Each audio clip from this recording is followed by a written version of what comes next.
Okay, so today we're going to just explore one of the squash that we grew this year.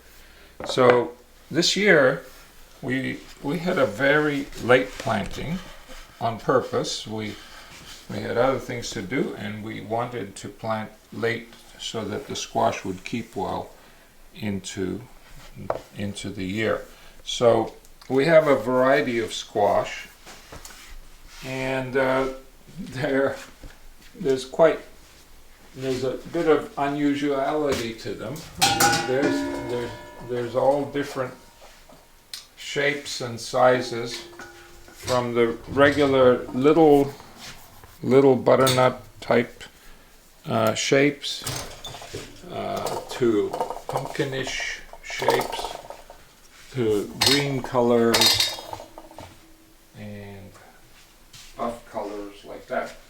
So this one I was especially interested in. The reason we have the variety is because we let different members of this Cucurbita Moschata family, one of the four main families of squash, to cross, and they created a lot of variety. Primarily, we had two kinds of butternut shaped squash that were the source of the seeds. One was from Guatemala, and one was from a breeder who had been working for 7 years on a butternut shaped squash called South Anna. In addition to that, we had a variety that looks kind of like this and this, which is called fairy tale pumpkin or fairy tale squash, but it's actually an heirloom variety called Muscat de Provence from France, and it's been cultivated for a very long time. So we allowed those to cross, and we also had a native Cherokee tan type squash, which is like this, and usually a little bit smaller. So they all crossed, and some of them got really quite large. There's a very big, like one down here. Cherokee tan doesn't usually get this big. It's as big as a big pumpkin, but it's all in the same family. Now, why do we prefer Moschata types of squash? Is because they do so much better in the south, in Florida. They're very caterpillar worm resistant. The caterpillars that burrow like pickle worm and like that do much less harm to these, and also this family, they keep well. And it's December. It's December. We harvested these December 10th or 11th. Right. We really harvested most of these in about 6 weeks ago, or longer, and they can keep all winter if they got to mature all the way. Some of them, they're not 100% mature, I think, like this one. So we use these more for soups. Ones that are less mature, they make really good soup, and the more mature ones can make soup, but they bake very nicely. So this one here is one of the ones that we like. I think it's a cross between the fairy tale pumpkin and one of the butternut shaped squashes, which look at the size of some of these compared to like people like these smaller ones in the marketplace. Put that This one near this one just to show the difference. Yeah, yeah. Here's a Massive little one.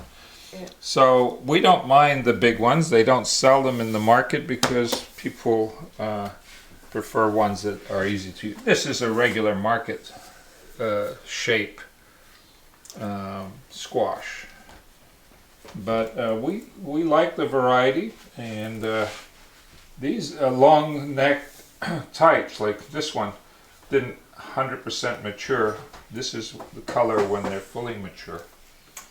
So I think this was a cross between Fairy Tale Pumpkin and one of the other squashes, and it has a very, very rich color inside. I'm just gonna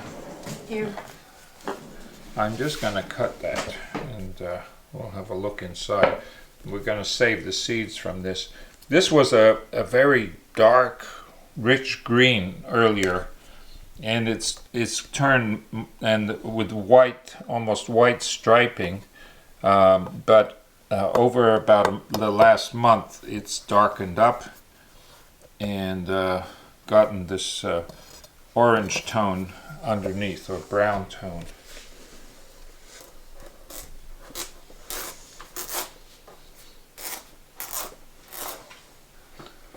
Yeah, we're saving the seeds of the most interesting varieties to use next year. So yeah, it's a nice color, a nice color squash. Do the seeds look mature? Yes, these are nice mature seeds. Okay. And we can cut a little one just to compare. What are you going to do with this one? I'm gonna bake this one. Oh, yeah, the seeds are falling out. And You just save the seeds as usual. yeah, and then we can cut a little regular shaped or regular colored butternut. Here. Here.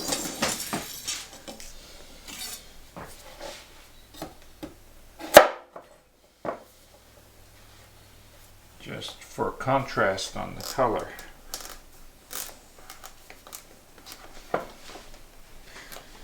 So this is the fun part, and all of them are going to be good eating. So this is a regular, more typical butternut style squash, but this one has that unique color, and it's a little darker inside.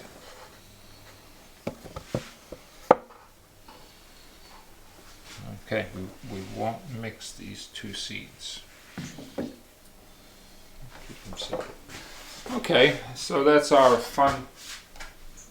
I'm also looking forward to, we'll have to have a party when we cut this one open. Invite some Yeah, people. yeah. That's a lot of Yeah, pumpkin. and of course we've been sharing with friends. Anyone who pops over, they have to take home some pumpkins. Oh yeah. Because, and this is the Cherokee tan type, but these are bigger than typical. That was grown by the native peoples for since time immemorial, and it's very dependable. Quite something to have such a selection. Yeah, and it's fun trying them out. Yeah, but generally, if they appear watery, a little watery, they're very good for soup. Like if they're moist, they're good for soup, and if they're dry, they're better for baking. That's the main distinction. Yeah, this is like a Cherokee tan. I might as well. have a look at that.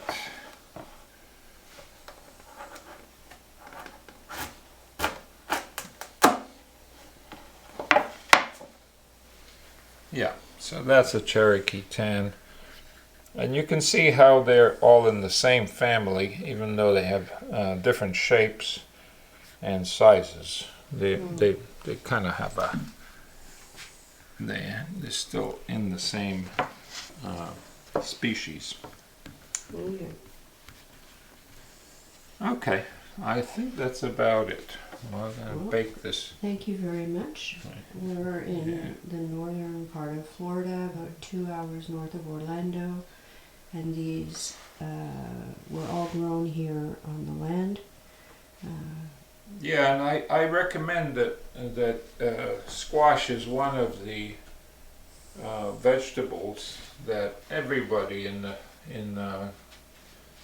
well, pretty much everybody should grow, because and especially these Moschata or Moschata family of squashes keep very, very well.